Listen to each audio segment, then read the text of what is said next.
series that Ed ran for a couple of decades, and would bring in some really top-notch speakers, and that's a really valuable thing to be a part of. And if we did that this summer, that would be well worth our time.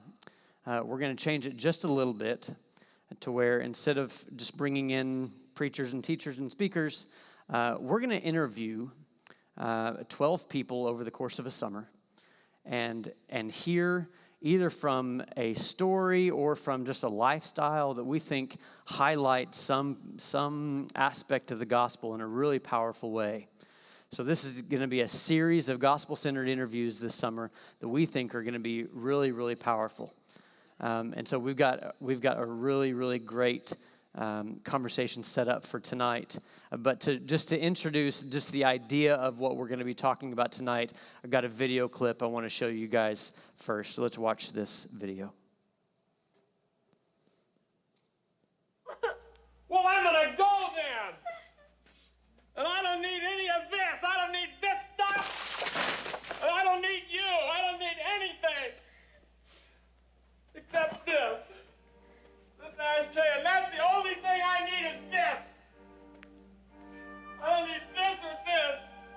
This ashtray. This paddle game. The ashtray and the paddle game, and that's all I need. And this remote control. The ashtray and the paddle game and the remote control, and that's all I need. And these matches. The ashtray and these matches and the remote control and the paddle ball. This lamp. The ashtray.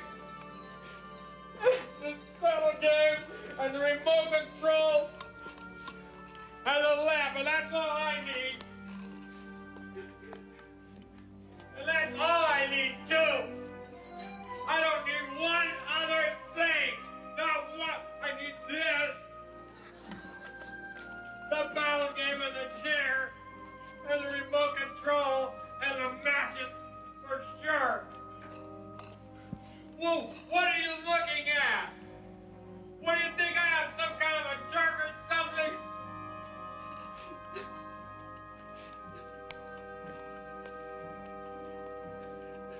And then, that's all I need. The ashtray, the remote control, and the back game, and this magazine here.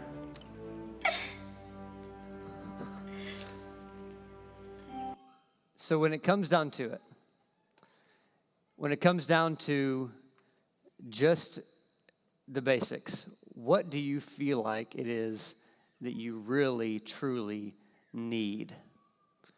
What is it that you really have put all of your hope into? What do you really need? I've got a catcher's mitt here, and this is a very special catcher's mitt to the life of this congregation. I bet you didn't know this congregation had a very special catcher's mitt. This catcher's mitt belongs to our guest tonight and his mother. It's a family that we all know and love, and I want to have a conversation about what we really need. Please help me welcome Slater and Rexann Springman.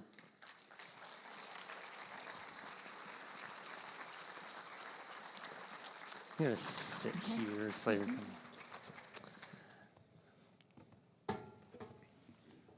Well, guys, thank you for being here tonight. We've spoken a little bit. I've had the pleasure of getting to know them a little bit better. See, I still feel, I've been here 3.5 years, still feel like kind of a new guy in town in comparison with so many others. So me being the one that gets to have this conversation with this incredibly special family, I feel absolutely honored to do. But we have all, some incredibly closely, but all of us have had a little bit of a witness to your lives in the past several months, over the past year or so. It's, give or take a little bit. But we just want to talk to you guys tonight about what's been going on and what has happened and where you've been. and I think we'll see some things that are really special that have come out of this. So Slater, I just want to start with you. And for those of you that may not know, we'll start back at the very beginning and to what's gone on. Slater, you grew up here in Tulsa, correct? Right. Right. And where'd you go to high school? I went to Holland Hall. Holland Hall. Okay. And played a little baseball there? Yep, played baseball and football there. Okay. And found some success in baseball and some joy there that A little bit. Okay. So what helped you decide where to go to college after that with baseball and everything combined? How did that play out? So I decided, I was looking around trying to get scholarship offers and talking to my parents. We always wanted me to go to Christian university. And just kind of going through all of it, I was looking at Harding and Oklahoma Christian, and ended up Oklahoma Christian with their accounting program, and they gave me a pretty good baseball scholarship, and the coaches there were great and close to home too, so it was just a really good fit. So ended up deciding to go there, and then so I spent my first 3 years there, and then ended up deciding to transfer to Freed-Hardeman out in Tennessee. Was able to get a pretty good scholarship out there, and their accounting program, I was able to work on my master's as well as my undergraduate at the same time, and it was just going to be a really good fit for me to go out there and play ball. So grew up playing ball and even got to go on to the college level, which few people get to do, but that's an honor to be able to go do that. And so you're sort of living out what I would assume to be some sort of a dream of yours and playing college baseball. And so things seem to be going pretty well at this point in life.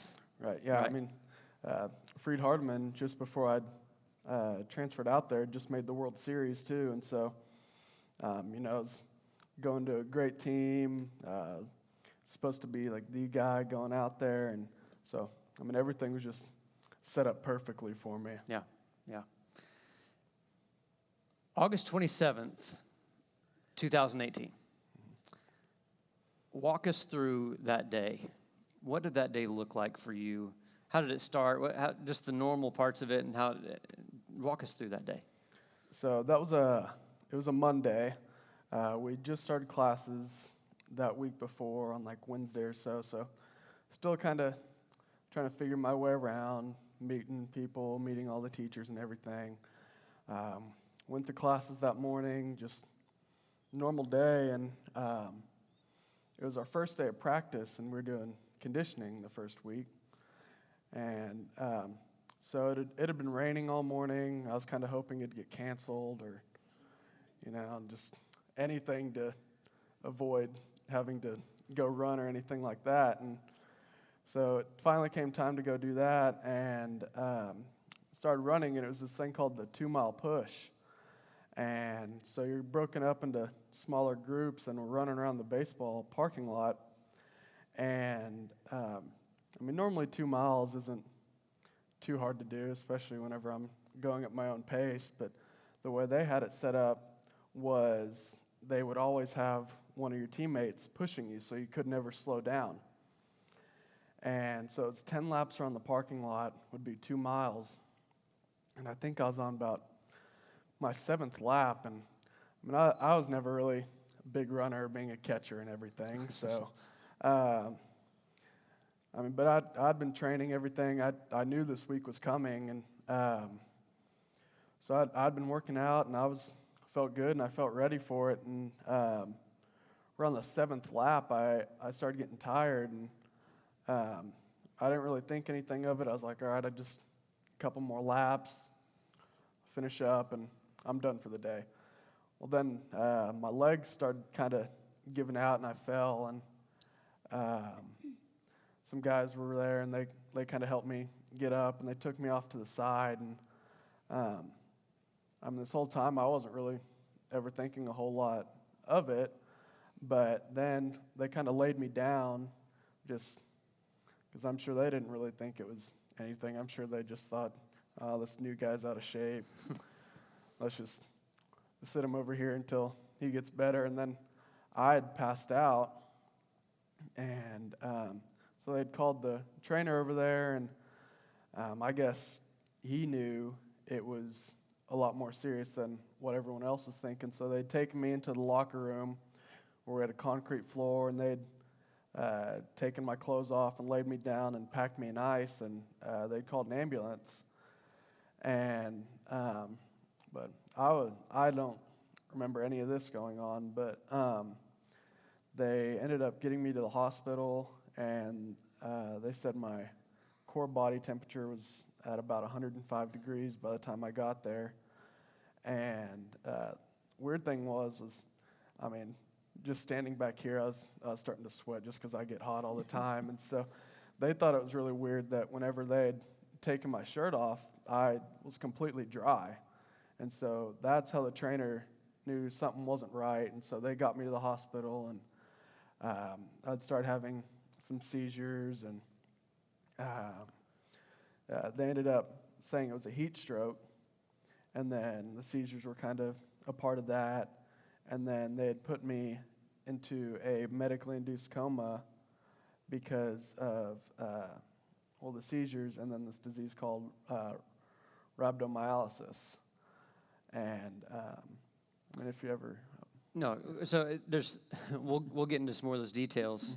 But at this point, since the time you passed out, you're out of knowledge of what's going on. Yeah, And I only know all this because people have told me about it. Right. So you get to the hospital, and we go on this journey of learning more medical terminology than maybe you've known before in your life, Rexann, and the family. So tell us, I guess from maybe walk us through from the phone call to when you got to the hospital and heard what was going on with Slater. Well, I had gone over to my sister's house, to Patty's house, because both our husbands are out of town. And she said, come over, we'll make soup tonight, we'll just relax after, I teach first grade, and I had gone over there for the evening.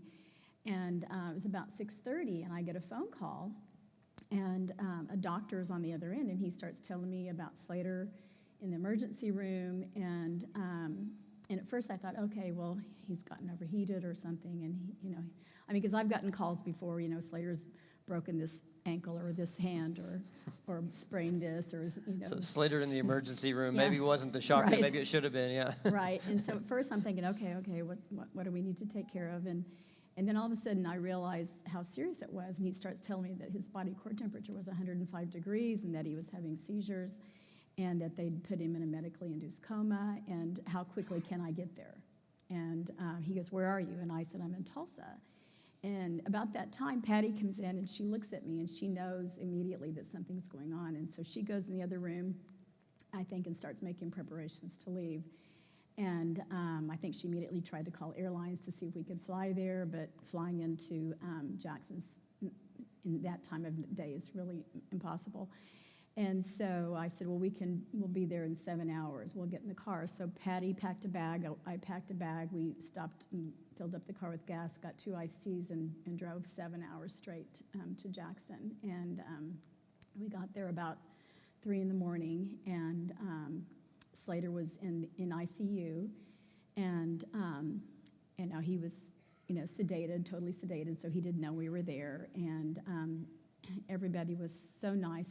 They had him between 2 cooling sheets to try to bring his body temperature down, and they were monitoring his brain activity and doing all this kind of things. And I looked over it, and the urine collection bag was bright red. And I asked the nurse, I said, well, is that blood? And she said no, that's muscle tissue. She said he, from the heat stroke, has gone into this condition called rhabdomyolysis. And what happens is your body, in trying to preserve your brain and your organs, just starts immediately destroying muscle tissue.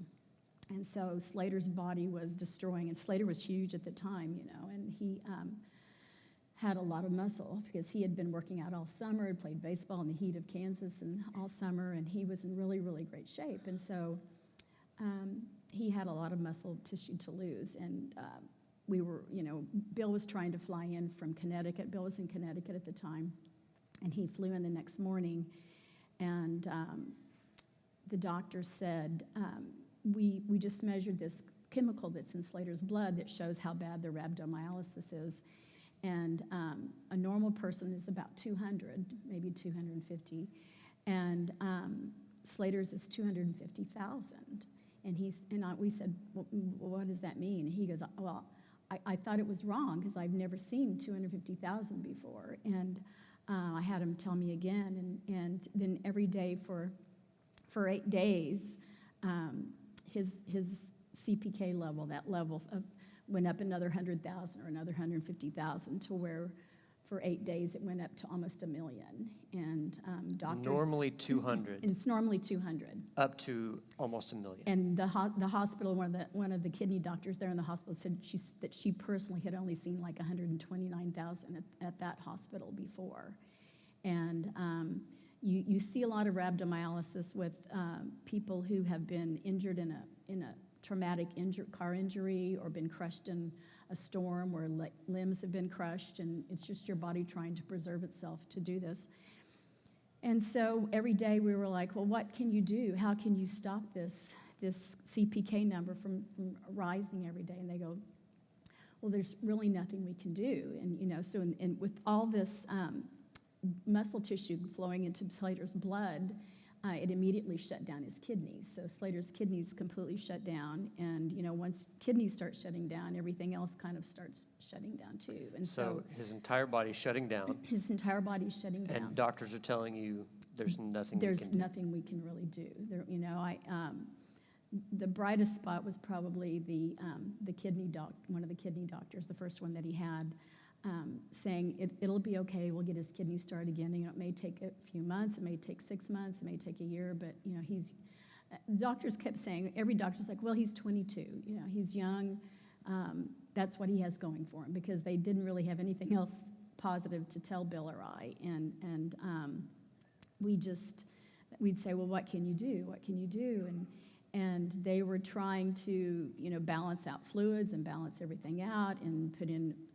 They were checking for disease, they were checking for infection, they were checking for everything they could check for, and they weren't finding anything for causes for this. And so we would say, well, what else can we do? And doctors would say, well, you can pray.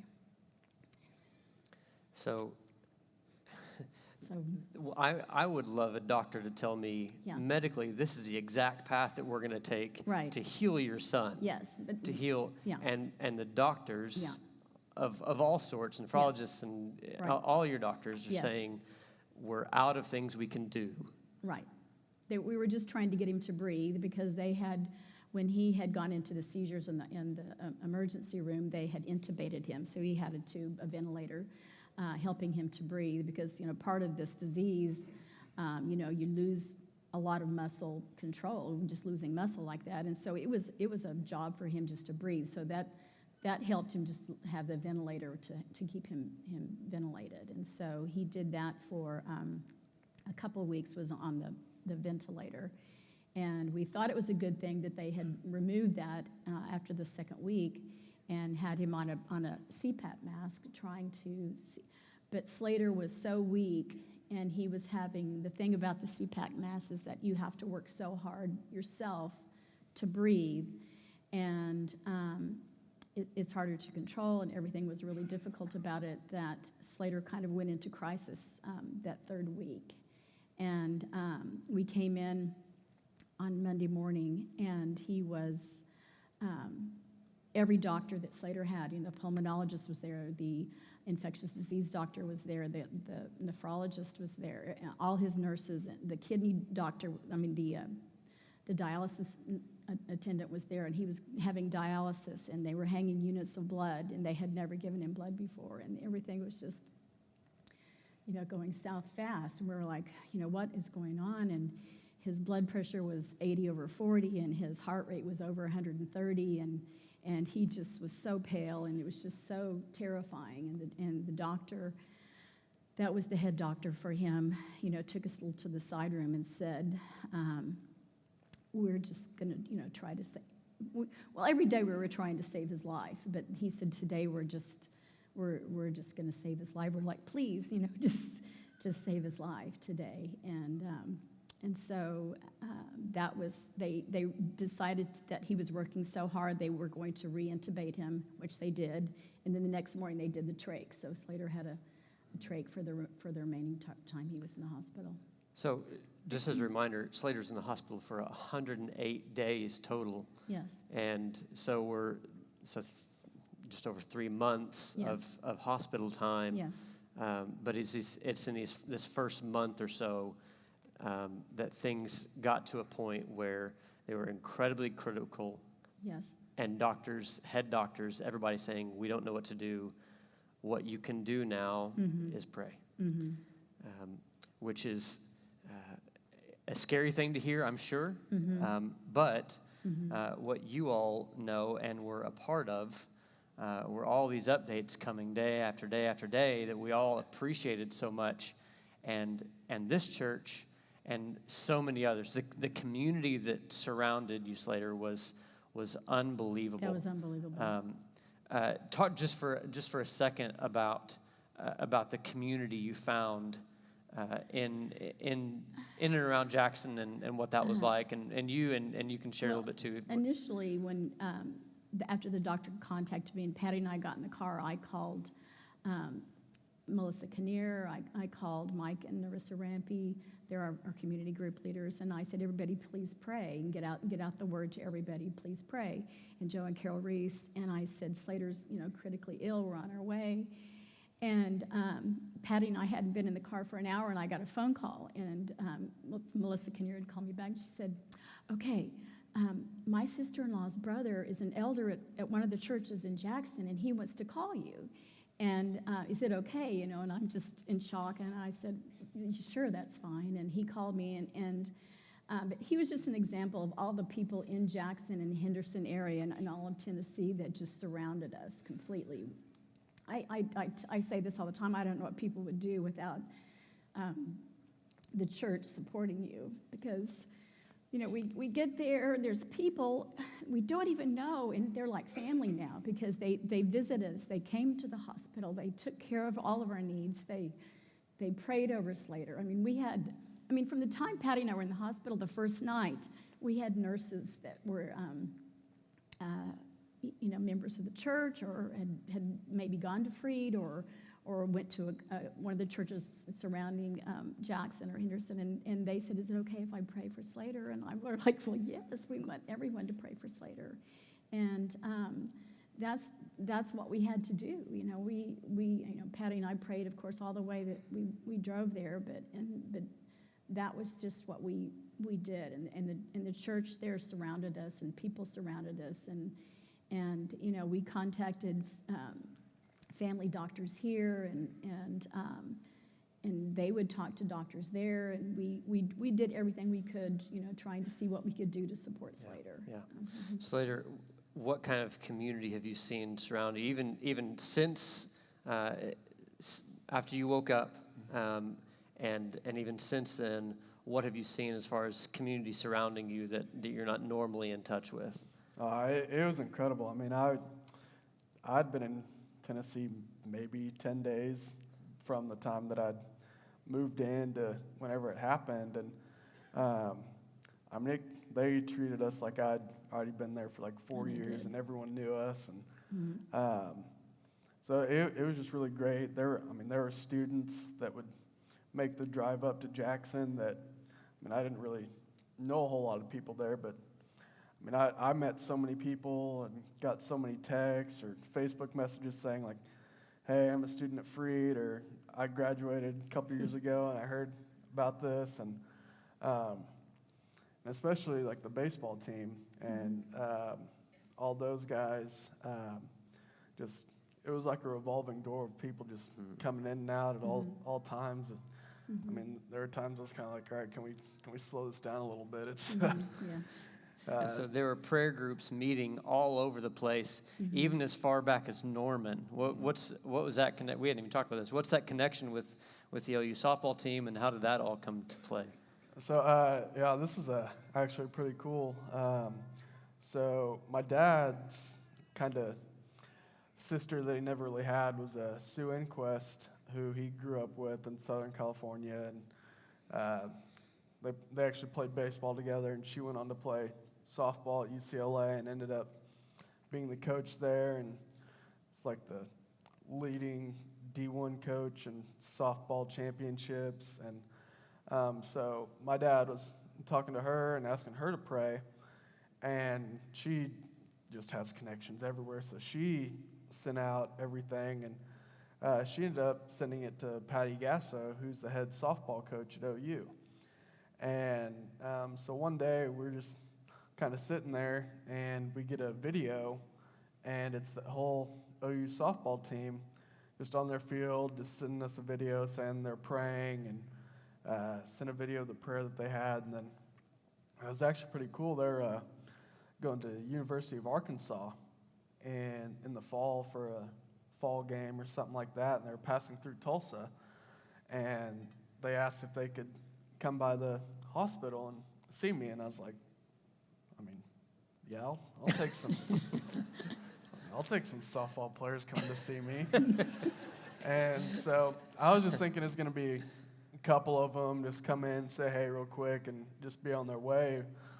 But whenever they came up, it was all of them. There were like 20-something girls, all the coaches, the trainers, the managers, and I'm sure the people at the hospital weren't too happy because it was just so packed in there. But they all came in. They're all saying really nice things, and they actually about a month or a month and a half ago, they had me down to one of their home games against Baylor and had me throw out the first pitch at their game, and they actually got me to the World Series that they were in this past week, got me to go watch them and got to see them after the game. And so having that connection has been really cool. And I mean, even today, been getting messages and stuff from different players on the team, and I mean, it's been like that with a lot of people too.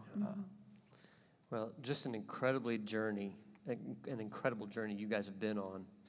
I want to give you guys some words, and I want you to tell me what this word means now versus what it maybe used to mean before this all happened. So I'll let you guys decide who goes first. But just the word prayer. What's the word prayer mean now as opposed to maybe in addition to or versus what it meant maybe before all this? So before this, I mean, growing up, I always went to Park Plaza and then came here, and always really strong in my faith. And I mean, I prayed and did everything like that. And so, but after all this, whenever, I mean, she can talk on it more, but when the doctors say that prayer is the only thing that's going to save your life, and that they've run out of everything to do, that kind of puts a new emphasis on it. And so now, I mean, just seeing how many people prayed and how many people like it reached, I mean, I know that's what saved me, and so it has a whole new meaning for me. And now whenever people are like, hey, like, can you pray for this?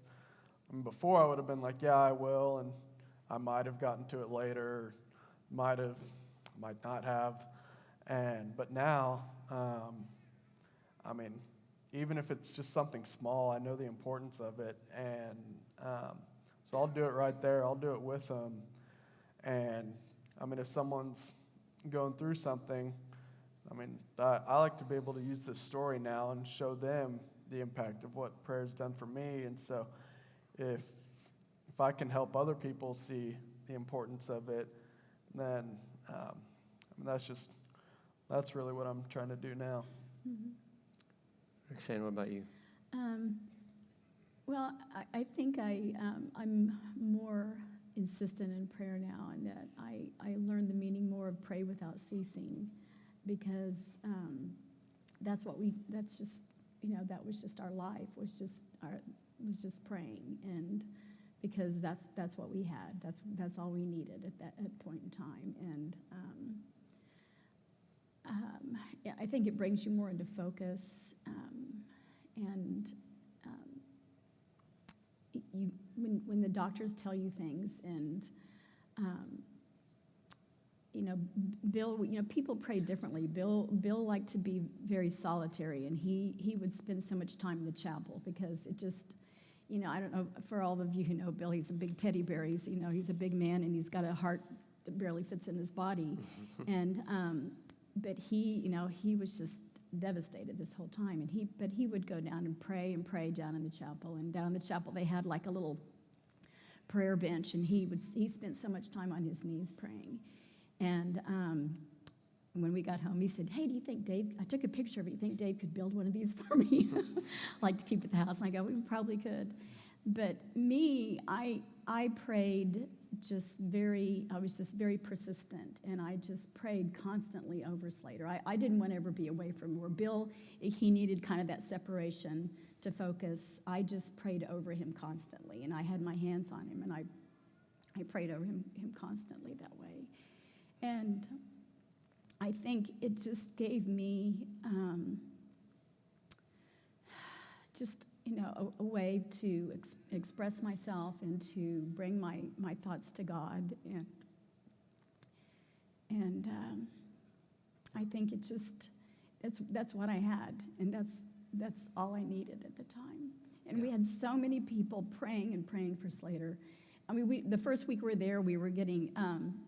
every day we got cards from all over the country because, first of all, people from here knew we were there, and we got cards from our home congregation, and then there were cards from congregations where, Slater had gone to church in Edmond at OC, and then all the people at Henderson and Jackson that had met Slater, and all the people at the university. And then all the baseball families, we would get cards from people in Arizona and South Carolina and in New York and Pennsylvania, and my grandson plays baseball, or my grandson did play baseball at Freed Hardeman, and all these people telling us, and we got a message that someone from New Zealand was praying for Slater, and one of the big blessings was Shannon Wilburn and Robin Birch came the first weekend Slater was in the hospital, and they set up a web page for Slater, and so before you knew it, the first couple of days we had 500 and then 700 people praying, and then we had 1,200, and then we had 3,000, and then we had 4,500, and it just kept growing. All the people that were praying, and then it wasn't just that many people, because that many people were sending it out to other people, and so we had a prayer connection through all around the world in many ways. Let me give you one other word. Okay. The word hope. What does the word hope mean now? To me, so this is a quick little story. Back in February, my dad and I got to go back out to Freed and see everyone. Got to throw out the first pitch at their home opener game, and we got to go back by the hospital and see all the doctors and nurses that were up there that day, and just kind of let them see how I was doing, and then I could actually talk, so I got to talk to them. And one of the main doctors that I had, he came in, and he was one of the doctors that said that all that we had left to do was pray. And he came up to me, and he goes, whenever you were first in here, I gave you a 0% chance to live. And so that's kind of whenever, so I mean, I had known the severity of it, but that's kind of when I knew, like, okay, like, they totally ran out of options. And so hope, to me, I mean, even whenever a specialist that knows everything about what's going on says that there was a 0% chance to live. But, I mean, I believe he was a elder at one of the churches too. And so he told me that, it's like, yeah, I don't really like to use this word in the medical field, but like, you're a miracle. And so just being able to have hope that, even in the worst of circumstances, that prayer and faith can get you through anything. And I know, with this whole story, I know there's a lot of people that text me or called me, and they're like, hey, like, I know you've been through a lot. I'm going through something. Like, what got you through it? And the first thing I tell them is prayer. And I'll pray with them or something like that. And I just I tell them to have hope, because even in our worst case situation, I know it was hard, but still having hope that God would come through and do His will. That's beautiful. That's beautiful. Rexann, any shedding light on that word? Just that you have hope that, everything's going to turn out for good, and that, it's hard. It was so hard to see how, something so horrible and devastating, and we were terrified at different times, and that we had hope that Slater would recover, and that he could be returned to health, and I held on to that hope the whole time. I just I prayed and I hoped that's what would happen, and that even though we are here in this storm right now, that things are going to be better in the future. So there was a picture that came out in the midst of all this as you were starting to wake up. There's a picture that I know for me, and I know this was the same for a lot of us. It was a picture that I saw and about wrecked me. I've got that picture here, so I want you to tell us just what's going through your head and what are the thoughts surrounding this picture here. I was probably telling my dad, probably get away from me a little bit. But that He couldn't talk.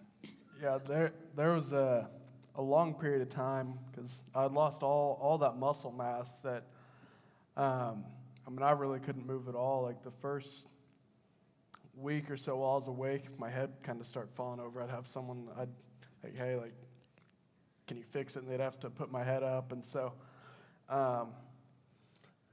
if I remember right, this was still while I was in Tennessee. It is. And I just remember I was kind of wondering, like, why it was happening, and how, like, it got so bad to where I couldn't move my legs at all. I couldn't really use my arms at all.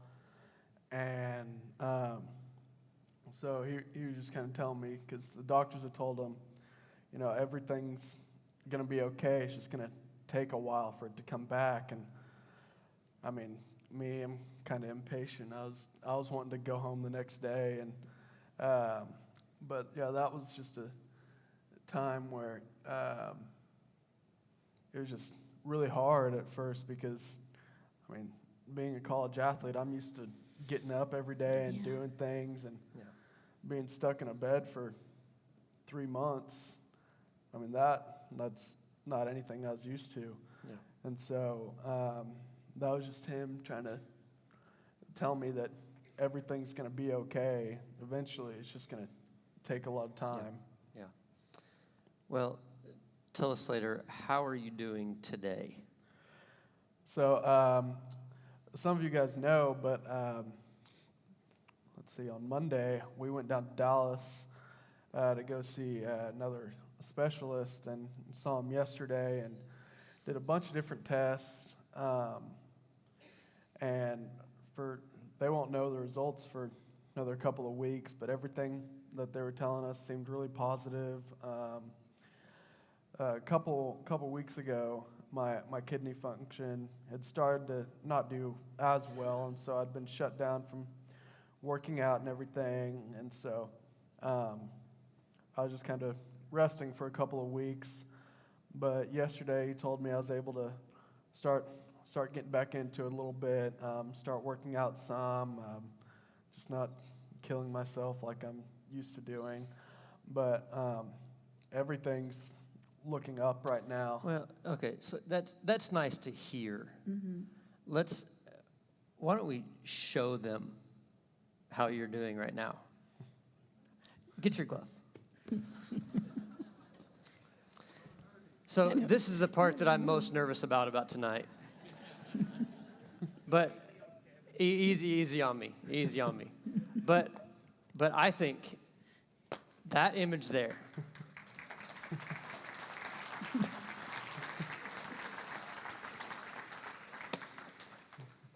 So here's the deal. What do you really need?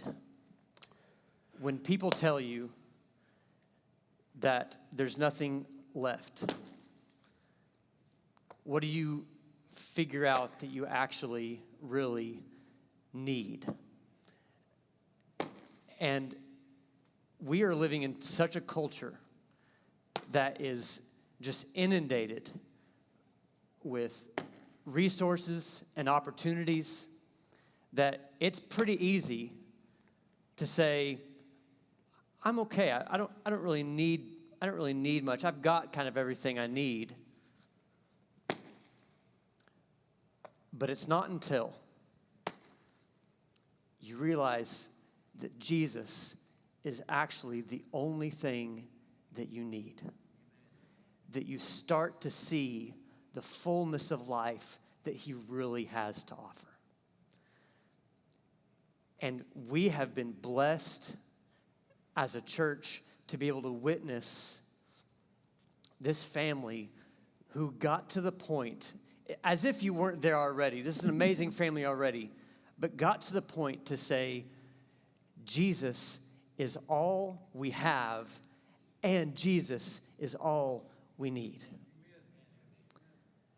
So, thank you for letting us walk through this with you guys. Thank you for letting us join you in prayer. Thank you for letting us be a part of this.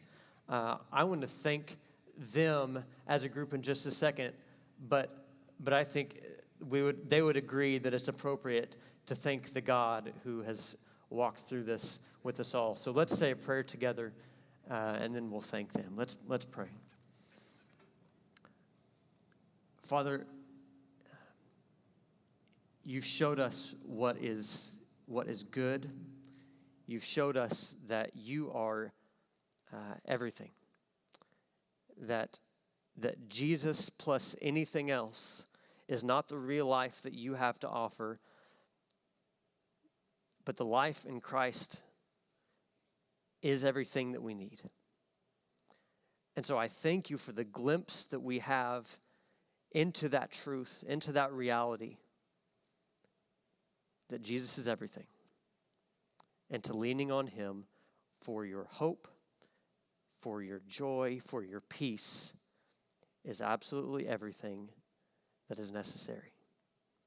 God, I thank you for your love, your joy, your peace, and your hope that you offer through Jesus. God, I thank you for the Springman family. Continue to strengthen Slater, strengthen his inner being, strengthen his mortal physical body, that he may continue to be a testimony to who you are and what life you have to offer. We love you so much. I pray this in Jesus' name. Amen. Let's give Slater and Rexann a thank you.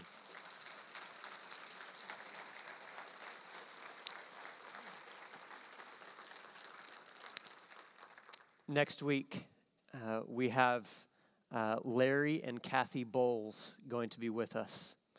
And if you know Larry and Kathy, you know that there's some stories coming that are unbelievable.